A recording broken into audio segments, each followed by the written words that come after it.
ఆరోగ్యం కాపాడుకుంటూ హాస్యయాత్రను యాత్రికులు విజయవంతంగా పూర్తి చేసుకుని తిరిగి రావాలని డిఎంహెచ్ఓ డాక్టర్ నరేందర్ రాథోడ్ అన్నారు.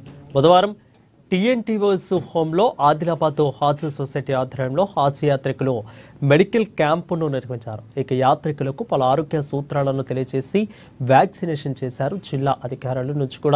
జిల్లా నుంచి కూడా హాజ్ యాత్రకు వెళ్తున్న మొత్తం 63 మంది యాత్రికులకు మెడికల్ చెకప్ చేసినట్లు తెలిపారు. యాత్రికులు వారి ఆరోగ్యం పట్ల జాగ్రత్తలు తీసుకోవాలని అన్నారు. బీపీ, షుగర్ ఉన్నవారు వారి మందులను వెంట ఉంచుకోవాలని అన్నారు.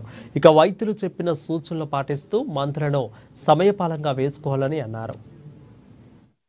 जैसा आप लोग भेजते हैं उसी तरीके से रिटर्न आया। टोकन नंबर 1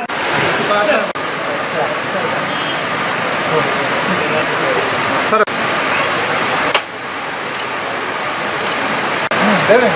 एक तो दिए थे काम चल इन्फ्लुएंजा ये सब भी देगा ना राइट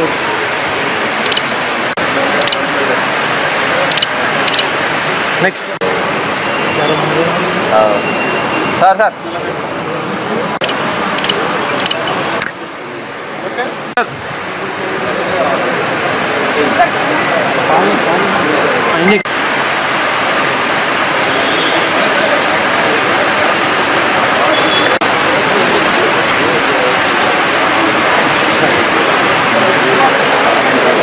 రమ్మంటే వస్తారు.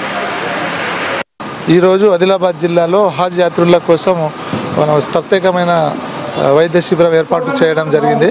మన ఆదిలాబాద్ జిల్లాలో మొత్తం 63 మెంబర్స్ హాజ్ యాత్రకి బయలుదేరడం జరుగుతుంది. ఈ సందర్భంగా వాళ్ళందరికీ వ్యాక్సినేషన్ అయితే ఏంటి, తర్వాత వాళ్ళకి హెల్త్ చెకప్ చేయడం, అలాగే వాళ్ళకి ఎవరికైతే బీపీ, షుగర్ ఉందో వాళ్ళకి అడ్వైజ్ ఇవ్వడము, అదేవిధంగా వాళ్ళందరికీ సుఖంగా వచ్చేసి ఆరోగ్యంగా వాళ్ళు యాత్ర చేసుకొని ముగించుకొని మళ్ళీ తిరిగి రావాలని చెప్పేసి వాళ్ళందరికీ నేను ఇది సందర్భంగా అల్లాహ్ను కోరుకుంటున్నాను. అందరికీ శుభాకాంక్షలు.